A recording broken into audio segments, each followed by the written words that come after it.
तक देखना बहुत जरूरी है।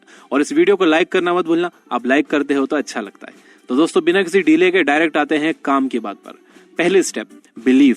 अगर आप बिलीव नहीं करोगे कि आप वो काम कर सकते हो तो आपका दिमाग कभी भी उस काम को करने के रास्ते नहीं ढूंढेगा, उस काम में आने वाली प्रॉब्लम्स के सॉल्यूशंस नहीं सोचेगा।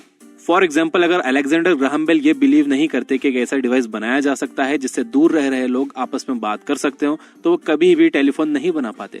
अगर आप ये बिलीव नहीं करोगे कि एक दिन आप एक कामयाब बिजनेस बनाओगे, तो आपके दिमाग में कभी भी बिजनेस आइडियाज नहीं आएंगे। आपका दिमाग कभी भी बिजनेस की बहुत इंपॉर्टेंट और छोटी छोटी प्रॉब्लम सॉल्व करने के बारे में नहीं सोचेगा कि आप बिजनेस कैसे स्टार्ट करोगे, कौन सा प्रोडक्ट आप बनाओगे, रॉ मटेरियल कहाँ से लाओगे, अपना लोगो आप कैसे डिजाइन करोगे। आपका दिमाग सोचेगा कि मेरे लिए बिजनेस करना ही इम्पॉसिबल है, तो ये सब छोटी मोटी बातें सोचना एक टाइम वेस्ट है, मैं क्यों सोचूं ये। जो काम आपके दिमाग को पॉसिबल लगता है वो उसके ही सॉल्यूशंस ढूंढता है। जैसे कि मैं पबजी में ज्यादा किल्स कैसे ले सकता हूँ, कार 98 से कैसे अच्छी स्नाइपिंग कर सकता हूँ, या फिर कैसे उस लड़की या उस लड़के को मैं अट्रैक्ट कर सकता हूँ या कर सकती हूँ। तो अगर आप अपने दिमाग से कोई प्रॉब्लम सॉल्व करवाना चाहते हो तो आपको जेन्युइनली बिलीव करना होगा कि आप उस काम को कर सकते हो। तो सवाल ये है कि ये बिलीव कैसे किया जाए। बहुत आसान है, इतने छोटे गोल सेट करो कि आप उस पर 100% बिलीव कर सको कि आप वो कर सकते हो। जब मैंने ये बुक चैनल स्टार्ट किया था तो मेरा गोल ये नहीं था कि मुझे 20 लाख सब्सक्राइबर्स हासिल करना है, मेरा गोल था 100 सब्सक्राइबर्स। मैंने वीडियोस अपलोड करना शुरू की। जब 100 सब्सक्राइबर्स हो गए तो एक फीलिंग ऑफ अकॉम्प्लिशमेंट आई और मेरा बिलीफ और स्ट्रांग हो गया कि जब 100 हो सकते हैं तो 1000 भी हो सकते हैं। मैं वीडियोस पोस्ट करता रहा। जब 1000 सब्सक्राइबर्स हो गए तो बिलीफ और मजबूत हो गया कि अब 10,000 क्यों नहीं, 10,000 हो गए तो 1 लाख क्यों नहीं, 1 लाख हो गए तो 10 लाख क्यों नहीं। तो मेरा फोकस हमेशा छोटी छोटी जीत पर था और इस वजह से अपने दिमाग को यह कन्विंस करना मुश्किल नहीं था कि यह पॉसिबल है। और इसीलिए इन छोटे छोटे गोल्स का अचीव करने के रास्ते में आने वाली प्रॉब्लम्स को सॉल्व करने में मेरा दिमाग बहुत फोकस्ड था। और जब आपका दिमाग किसी प्रॉब्लम को सॉल्व करने पर फोकस्ड होता है तो वो सॉल्यूशन ढूंढ ही लेता है। और जब आपको छोटी छोटी जीत मिलती है तो उन्हें एक बड़ी जीत में कन्वर्ट करना आसान हो जाता है। तो ऋतिक रोशन जैसी बॉडी बनाने की सोचने के बजाय आप अपना 5 किलो वेट कम करने पर फोकस करोगे तो आसानी से कर पाओगे। और जब वो आप कर लोगे तो उसके बाद आप एक उससे बड़ा टारगेट सेट कर सकते हो और आपका दिमाग उस पर बिलीव करेगा। दूसरी स्टेप, बिना इन्फॉर्मेशन के आपका दिमाग काम नहीं करेगा। इसे जितनी ज्यादा इन्फॉर्मेशन दे सकते हो दो। क्रिएटिविटी क्या है?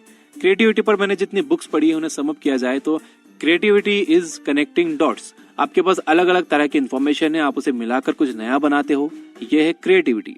हम लोग हमारी प्रॉब्लम्स उन चीजों को मिलाकर ही सुलझाते हैं जो ऑलरेडी डिस्कवर हो चुकी हैं और 99% चीजें डॉट्स को कनेक्ट करके ही इन्वेंट हुई हैं। फॉर एग्जाम्पल, कैमरा जिन कंपोनेंट्स को असेंबल करके बना है, वो कंपोनेंट जिस मटेरियल से बने हैं वो सब इसी दुनिया का है। कैमरा इन्वेंट करने के लिए किसी दूसरे प्लैनेट पर जाकर कोई मटेरियल लाना पड़ा हो, ऐसा नहीं है। तो आपके ब्रेन को किसी भी प्रॉब्लम को सॉल्व करने के लिए बहुत सारी इन्फॉर्मेशन चाहिए होती है। ऐसी इन्फॉर्मेशन चाहिए होती है जिसका इस्तेमाल करके लोगों ने पहले भी अपनी प्रॉब्लम सॉल्व की हो। अलग अलग तरह की इन्फॉर्मेशन आपका ब्रेन प्रोसेस करता है और उसमें से एक सॉल्यूशन निकाल कर आपको देता है। फॉर एग्जाम्पल, जब आप ये बिलीव करते हो कि आप एक कामयाब बिजनेस बनाओगे तब आपको जितनी ज्यादा हो सके बिजनेस से रिलेटेड इन्फॉर्मेशन अपने ब्रेन को देनी चाहिए। आपको बिजनेस ब्लॉग्स पढ़ने चाहिए, आपको उन लोगों की वीडियोस देखनी चाहिए जिन्होंने कामयाब बिजनेसेस बनाए हैं, कामयाब एंटरप्रेन्योर्स की बुक्स पढ़नी चाहिए ताकि आप अपने ब्रेन को इन्फॉर्मेशन दे सको जिस इन्फॉर्मेशन ने पास्ट में दूसरे लोगों के लिए काम किया है, उनकी प्रॉब्लम सॉल्व की है। सिमिलरली, अगर आप चाहते हो कि आपके बहुत सारे फ्रेंड्स हो, गर्लफ्रेंड हो, बॉयफ्रेंड हो, तो आपको अपने ब्रेन को सोशल स्किल से रिलेटेड इन्फॉर्मेशन देनी चाहिए। आपको सोशल एंड कम्युनिकेशन स्किल से रिलेटेड बुक्स पढ़ने चाहिए। आप कोई कोर्स भी कर सकते हो। अच्छे कम्युनिकेटर्स को ऑब्जर्व करना चाहिए, लोगों से मिलना चाहिए। अगर आप अपने आप को हेल्दी बनाना चाहते हो तो आपको हेल्थ रिलेटेड इन्फॉर्मेशन अपने ब्रेन को देनी चाहिए। आपके चाहे जो भी गोल्स हो, जरूरी ये है कि आप अपने गोल से रिलेटेड सही इन्फॉर्मेशन अपने दिमाग को देते रहो ताकि आपका दिमाग वो प्रॉब्लम्स को सॉल्व कर पाए जो आपके सामने अपने गोल्स को अचीव करने में आ रही हैं। तीसरी स्टेप, एक बार नहीं बल्कि आपको हर दिन अपने ब्रेन को इन्फॉर्मेशन देना है। इन्फॉर्मेशन आपके ब्रेन के लिए फ्यूल की जैसी होती है। जैसे कार को चलाने के लिए डीजल जरूरी है। आप अपनी मंजिल तक पहुंचना चाहते हो तो आपकी कार में हमेशा डीजल होना चाहिए, नहीं तो वो रुक जाएगी। इसी तरह जब आप अपने गोल्स की तरफ चलोगे तो आपको रास्ते में कई प्रॉब्लम्स आएंगी जो आपके ब्रेन को सॉल्व करनी होगी और उसके लिए उसे चाहिए होगी इन्फॉर्मेशन। उसे अगर इन्फॉर्मेशन नहीं मिलेगी तो आपका दिमाग भी मंजिल तक पहुंचने से पहले ही रुक जाएगा। इसके अलावा हमारा दिमाग बहुत जल्दी डिस्ट्रैक्ट हो जाता है। जब तक आप इसे अपनी प्रॉब्लम से रिलेटेड इन्फॉर्मेशन दे रहे हो तब तक तो ठीक है, लेकिन जैसे ही आपने इसे कुछ और इन्फॉर्मेशन दी तो ये सोचने लगता है कि ये नई प्रॉब्लम ज्यादा इंपॉर्टेंट है, तो मुझे ये ओल्ड वाली को छोड़कर इस नई को सॉल्व करना चाहिए। जो भी इन्फॉर्मेशन आप अपने ब्रेन को देते हो ये उस पर ही फोकस करता है। अगर आप पढ़ाई की इन्फॉर्मेशन दोगे ये पढ़ाई के बारे में सोचेगा। अगर आप इसे बिजनेस की इन्फॉर्मेशन दोगे तो ये बिजनेस के बारे में सोचेगा। अगर आप इसे किसी गेम की टिप्स एंड ट्रिक दोगे तो ये बस वही सोचेगा।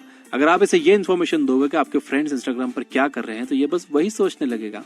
और यही वजह है कि जब आप यूट्यूब खोलते हो स्टडी टिप्स के लिए, लेकिन फिर आप चले जाते हो ट्रेंडिंग टैब में, उसके बाद आप पूरी तरह से डिस्ट्रैक्ट हो जाते हो और फिर आपको पता चलता है 2 घंटे में आपने कोई भी स्टडी रिलेटेड वीडियोस नहीं देखी है। तो अपने दिमाग को आप बस उन्हीं प्रॉब्लम से रिलेटेड इन्फॉर्मेशन दो जिन्हें आप सॉल्व करने की कोशिश कर रहे हो। तो फिर से मैं आपको